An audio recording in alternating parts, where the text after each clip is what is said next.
Hello everybody, कैसे हैं आप लोग। मैं AK सिंह, अनिल कुमार सिंह। मेरे यूट्यूब मंच पर आपका बहुत बहुत स्वागत और अभिनंदन। आज का वीडियो हम लोग प्री के दृष्टिकोण से बनाने जा रहे हैं, जिसका टॉपिक है डिक्लाइन मुगल पीरियड, यानी पतनमुखी मुगल काल।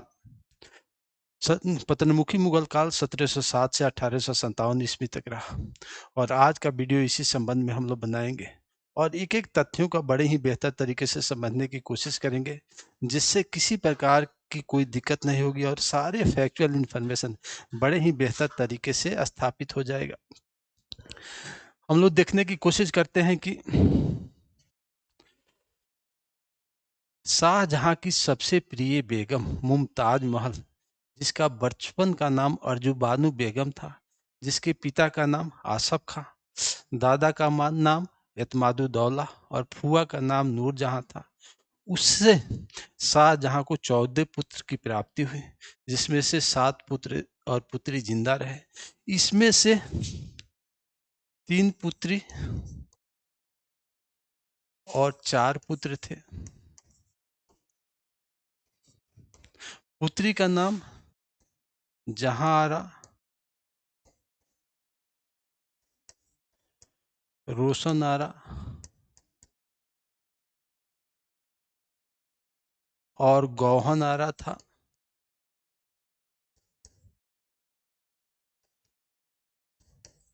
और इन्हीं पुत्रियों में से एक पुत्री ने जब शाहजहां आगरे के किले में कैद था तो उनकी सेवा की थी।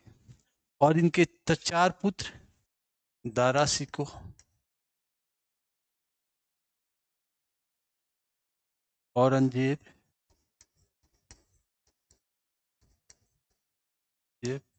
शुजा और मुराद थे। जब शाहजहां बीमार पड़े तो इन्हीं 4 पुत्रों के बीच उत्तराधिकार का युद्ध हुआ। औरंगजेब ने बड़े ही चालाकी से शुजा और मुराद को अपने पक्ष में कर लिया और दारा शिकोह के साथ उत्तराधिकार का युद्ध लड़ा, और अंततोगत्वा दारा शिकोह को पराजित कर उत्तराधिकार के युद्ध में सफल रहा और शासक बनने में सफल रहा।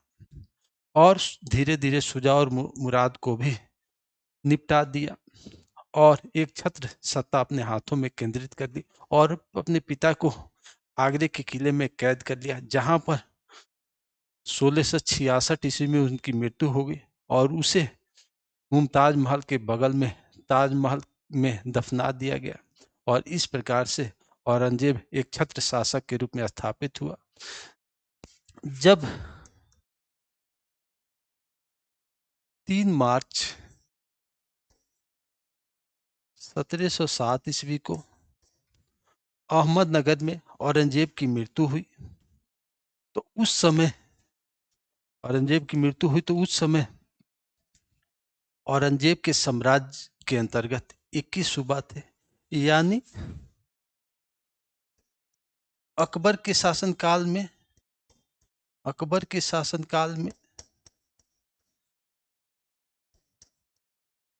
15 सूबा यानी 15 प्रांत थे, जबकि शाहजहां के शासनकाल में इनकी संख्या 18 हो गई और औरंगजेब के शासनकाल में के अंतिम समय में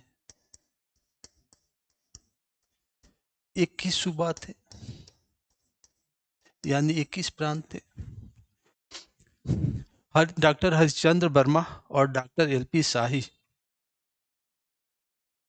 नामक इतिहासकार कहते हैं कि औरंगजेब के शासनकाल के अंतिम समय में मात्र 20 सूबा थे, जबकि दत्ता राय चौधरी, मजुमदार और BK अग्निहोत्री नामक इतिहासकार कहते हैं कि औरंगजेब के शासनकाल के समय में 21 सूबा थे, क्योंकि 21वां सूबा मराठों के द्वारा जीते गए क्षेत्र को भी एक सूबा के रूप में वह स्थापित करते हैं।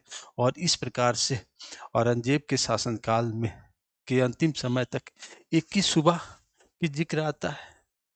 और औरंगजेब ने अपने शासनकाल में 21 सूबा को भी उसने एक वसीयत के द्वारा अपने बेटों के बीच बांट रखा था। जैसे उसने बीजापुर और हैदराबाद 2 सूबा काम बख्श के अधिकार में देने की बात की थी और 14 सूबा जिसकी राजधानी दिल्ली थी उसको उसने मुअज्जम के अधिकार में देने की बात की और 8 सूबा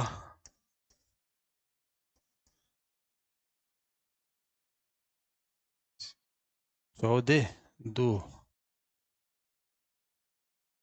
सॉरी यहाँ पर 11 सूबा 14 नहीं यहाँ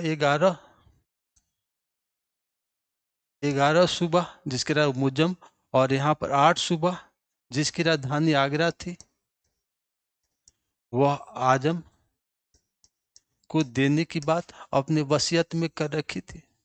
फिर भी औरंगजेब की मृत्यु के बाद उत्तराधिकार का युद्ध हुआ और उत्तराधिकार के युद्ध होने के बाद अंततोगत्वा मुअज्जम सफल रहा और वह बहादुर शाह प्रथम या शाह आलम प्रथम के नाम से गद्दी पर बैठने में सफल रहा। जो औरंगजेब के शासनकाल में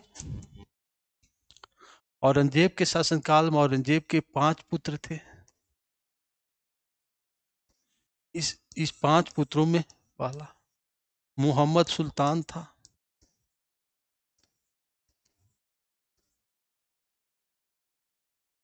मोहम्मद सुल्तान औरंगजेब के उत्तराधिकार के युद्ध में मोहम्मद सुल्तान औरंगजेब का काफी सहायता किया था और साथ ही साथ उसने आगरा पर अधिकार करने में भी सहायता प्रदान की थी।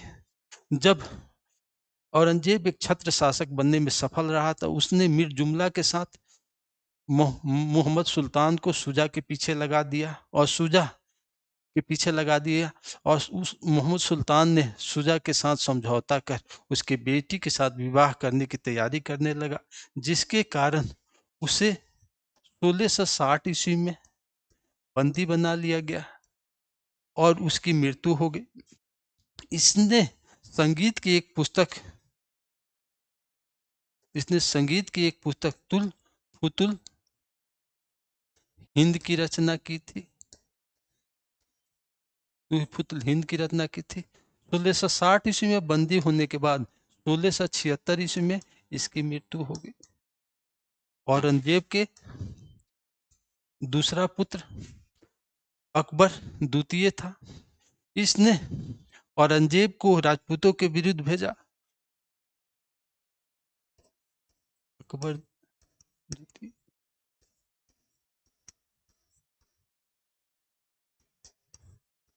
औरंगजेब शासक बनने के बाद उसने अकबर द्वितीय को राजपूतों के विरुद्ध भेजा, परंतु औरंगजेब द्वितीय ने राजपूत सरदार दुर्गादास के साथ समझौता कर लिया और समझौता करके वह उनके साथ रहने लगा। इसके बाद उसने शिवाजी के पुत्र संभाजी के पास पहुंच गए। फिर वहां से वह ईरान चला गया और जहां पर उसकी मृत्यु हो गई। जब 3 मार्च 1707 ईस्वी को औरंगजेब की मृत्यु अहमदनगर में हुई तो उसके 3 ही पुत्र जीवित थे। पहला मुअज्जम,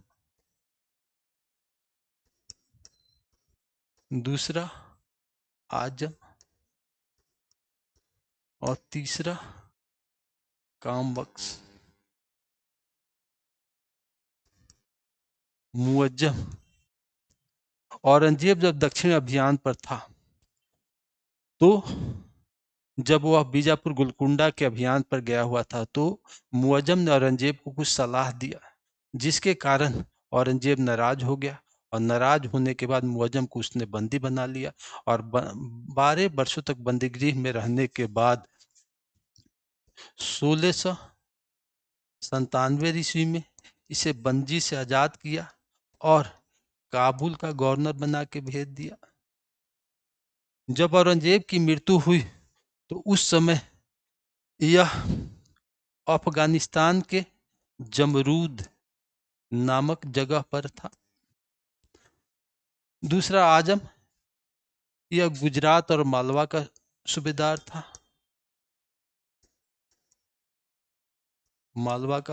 था और दक्षिण भारत में था। कामबख्श बीजापुर एवं हैदराबाद का सूबेदार था और 1707 ईस्वी में बीजापुर में उपस्थित था।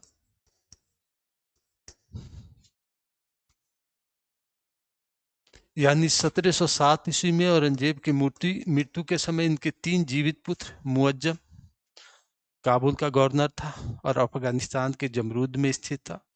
आजम गुजरात और मालवा का सूबेदार था और वह दक्षिण भारत में स्थित था। और कामबख्श जो सबसे छोटा पुत्र था वह बीजापुर हैदराबाद का सूबेदार था और बीजापुर में स्थित था।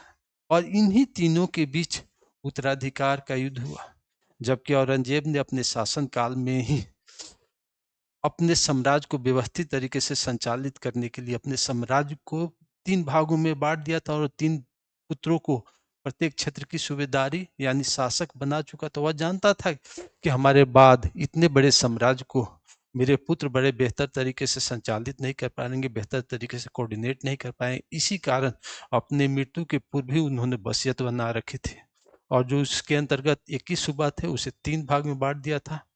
पहला बीजापुर हैदराबाद कामबख्श को दे चुका था कि यह इसका शासक होगा। आजम को जो 8 सूबा की जिम्मेदारी दी थी जिसकी राजधानी आगरा थी और 11 सूबा जिसकी राजधानी दिल्ली थी,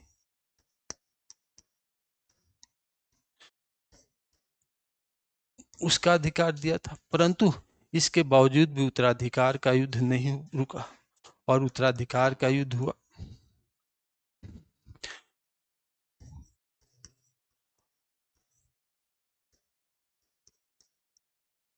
उत्तराधिकार का युद्ध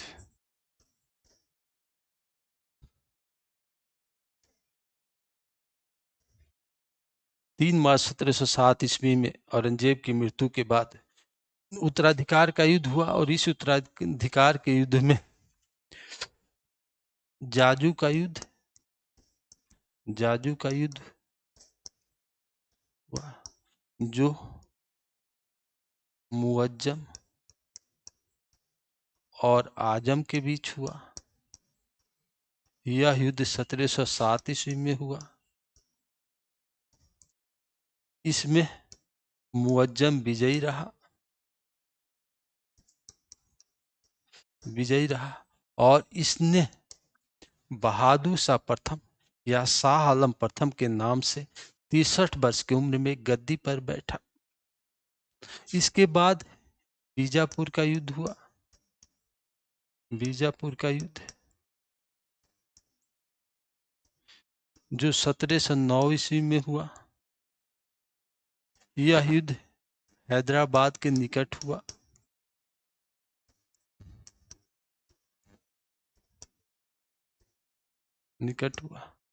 और इसमें यह युद्ध मुअज्जम और कामबख्श के बीच हुआ और इस युद्ध में भी मुअज्जम सफल रहा और उत्तराधिकार के युद्ध में उसने अपने दोनों प्रतिद्वंदी आजम और कामबख्श को पराजित कर एक छत्र शासक बनने में सफल रहा। अब हम यह देखने की कोशिश करते हैं कि 1707 से लेकर 1857 ईस्वी तक कितने मुगल शासक गद्दी पर सिंहासनासीन हुए और वह कितने वर्ष तक शासन किए। तो सबसे पहले हम यह देखने की कोशिश करते हैं कि 3 मार्च 1707 ईस्वी में औरंगजेब की मृत्यु के बाद उत्तराधिकार के युद्ध में मुअज्जम सफल रहा और बहादुर शाह प्रथम या शाह आलम प्रथम के नाम से गद्दी पर बैठने में सफल रहा और यह 1707 से लेकर 1712 ईस्वी तक शासन किया। इसके बाद इसका पुत्र जहांदार शाह शासक बना।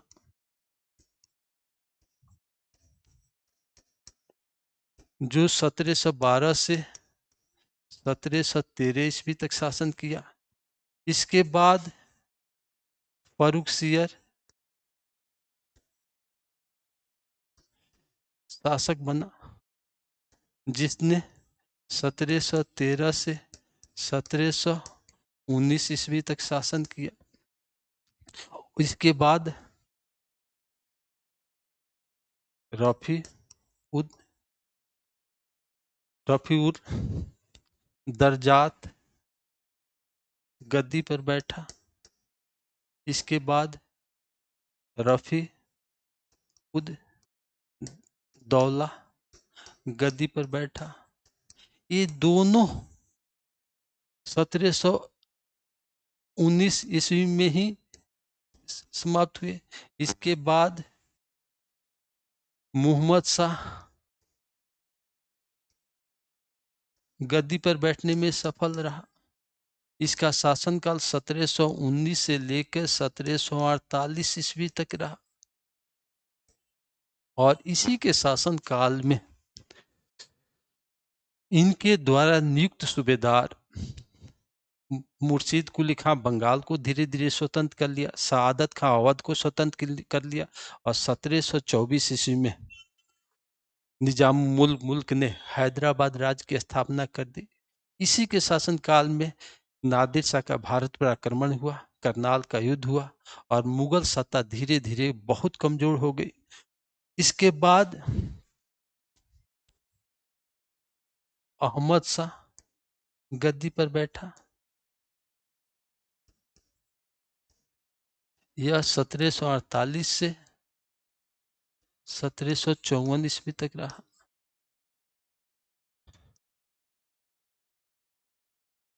इसके बाद अहमद शाह जो 1748 से 1754 ईस्वी तक रहा।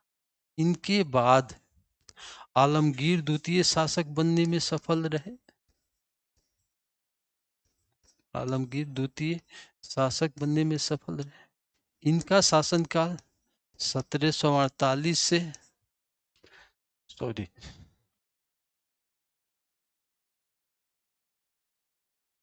1754 से 1758 ईस्वी तक रहा। इसके बाद शाहजहां तृतीय शासक बने।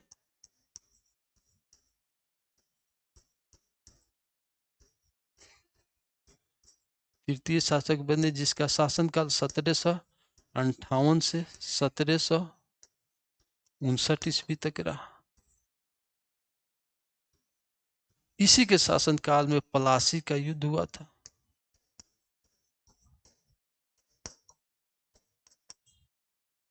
इसके बाद शाह आलम द्वितीय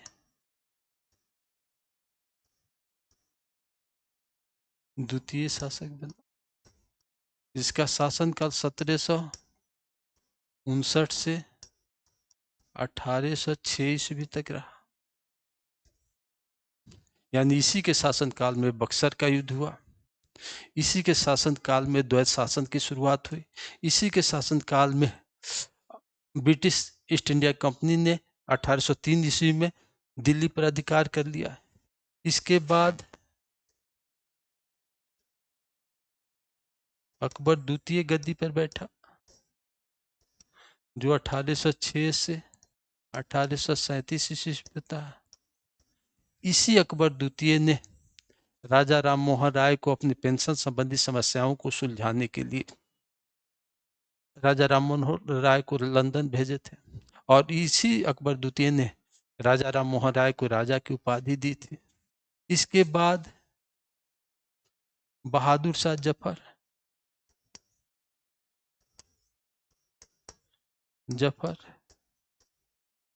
या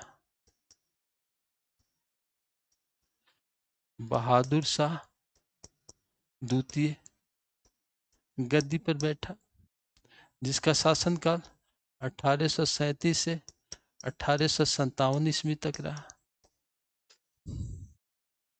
जब 10 मई 1857 ईस्वी को मेरठ से 85 सैनिकों ने विद्रोह कर दिल्ली पहुंचे, तो इसी बहादुर शाह जफर को अपना नेता चुना और 1857 के विद्रोह के नेतृत्व करने के कारण अंग्रेजों ने इसे बंदी बना लिया और इसे बंदी बनाकर रंगून भेज दिए।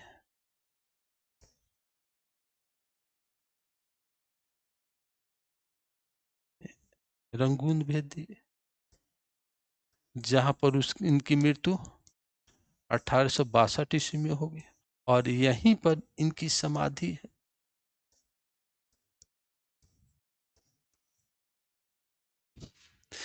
यानी 1707 से लेकर 1857 ईस्वी तक विभिन्न मुगल शासक गद्दी पर सिंहासन आसीन हुए, जिसमें से बहादुर शाह प्रथम, जहांदार शाह, फारूक रफी दर्जात, रफीदौल्ला, मोहम्मद शाह, अहमद शाह आलमगीर द्वितीय, शाहजहां तृतीय, इसके बाद शाह आलम द्वितीय, उसके बाद अकबर द्वितीय और अंतिम मुगल बादशाह बहादुर शाह जफर या बहादुर शाह द्वितीय था, जिसे अंग्रेजों ने बंदी बनाकर रंगून भेज दिया और वहीं पर उसकी मृत्यु 1862 ईस्वी में हो गई। अब हम लोग को प्रश्न उठता है कि इन मुगल शासकों को एक एक करके याद रखने की कोशिश करेंगे तो हम लोग को क्या होगा कि कहीं भी कोई क्वेश्चन सीरीज देने के लिए पूछा जाता है तो आसानी से हम सीरीज दे सकते हैं। इनकी घटनाओं के संबंध में सीरीज देने की बात करेंगे तो आसानी से दे सकेंगे, क्योंकि अब एक एक करके प्रत्येक काल में कौन कौन सी मुख्य घटनाएं हुई है, कौन कौन से शासक कौन कौन से कार्य किए, तब इसको पढ़ने की कोशिश करेंगे तो सारी बातें हमें कंपैक्ट तरीके से याद हो जाएगी। अब रहा बात की 3 मार्च 1707 ईस्वी में औरंगजेब की मृत्यु हुई। इनकी मृत्यु अहमदनगर में हुई। अहमदनगर आज भी दक्षिण भारत में है और यहीं से उत्तराधिकार का युद्ध शुरू हुआ। उत्तराधिकार का युद्ध शुरू जबकि औरंगजेब ने अपने उत्तराधिकार का युद्ध शुरू जबकि औरंगजेब ने अपने उत्तराधिकार के युद्ध रोकने के लिए एक वसीयत तैयार कर रखी थी और अपने साम्राज्य के अंतर्गत जो एक ही सूबा थे उसे 3 भागों में बांट दिया था। एक भाग जो बीजापुर हैदराबाद था, जो अपने सबसे छोटे पुत्र कामबख्श को वहां का शासक बनाने की बात की थी। 11 सूबा जिसकी राजधानी दिल्ली था, उसने मुअज्जम को शासक बनाने की बात की थी और 8 सूबा जिसकी राजधानी आगरा थी उसे आजम की शासक बनाने की बात की थी। परंतु फिर भी उत्तराधिकार का युद्ध नहीं हुआ। उत्तराधिकार के युद्ध में 2 युद्ध हुए, जाजू का युद्ध और बीजापुर का युद्ध।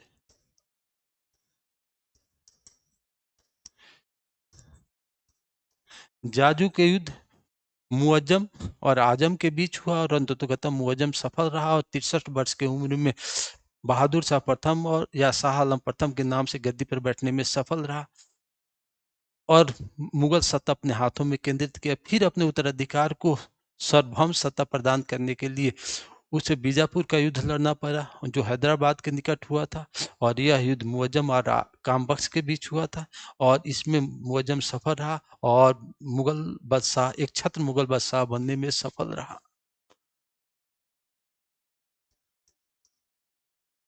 एक छत्र मुगल शासक बनने में सफल रहा। अब हम लोग पढ़ते हैं बहादुर शाह प्रथम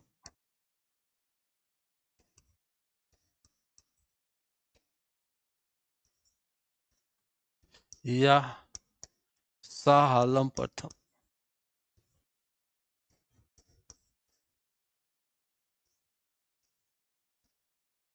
या मुअज्जम।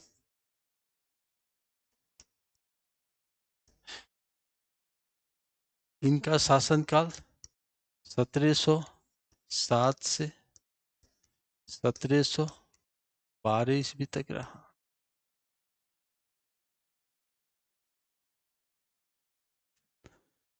नेक्स्ट वीडियो में हम लोग इस पर आगे की बात करेंगे और उसके बाद इस टॉपिक को एंड होने के बाद हम लोग एक एक करके कुछ क्वेश्चन को समझने की कोशिश करेंगे। 10-12 क्वेश्चन लेंगे और किस तरीके से क्वेश्चन पूछा जाता है और किन किन बातों को आपको ध्यान रखना चाहिए, जिससे आपको क्वेश्चन करना बड़ा आसान हो और आसान तरीके से आप टॉपिक वाइज क्वेश्चन करते जाएंगे तो एक हिस्ट्री पर बेस्ट कमांड आपको होते हुए चला जाएगा। क्योंकि जब ये टॉपिक एंड हो जाएगा तो इससे संबंधित हम लोग 10-12 क्वेश्चन लेकर के करने की कोशिश करेंगे, जिससे कि आपको प्रत्येक क्वेश्चन समझ में आएगा और इससे पूछे गए क्वेश्चन जो या तो उत्तर प्रदेश पीसीएस में पूछा है या बीपीएससी में पूछा है या जेपीएससी में पूछा है, उस स्तर के क्वेश्चन को लेकर के करने की कोशिश करेंगे। क्योंकि आईएएस के क्वेश्चन अलग तरीके से पूछे जाते हैं। आईएएस की पढ़ाई में थोड़ा सा ज़्यादा डीप और कंसेप्ट की बात होती है, उसको भी करने की कोशिश करेंगे और उस आधार पर हम लोग एक एक करके टॉपिक को समझते जाएंगे और समझने के बाद हम लोग इस तरीके से सारी हिस्ट्री को समझेंगे, जिससे हमको पीटी के क्वेश्चन करना आसान हो जाए। ओके, जय हिंद, जय भारत। अगले वीडियो में मिलते हैं और इसी के यहीं से बहादुर शाह प्रथम से वीडियो में मिलेंगे।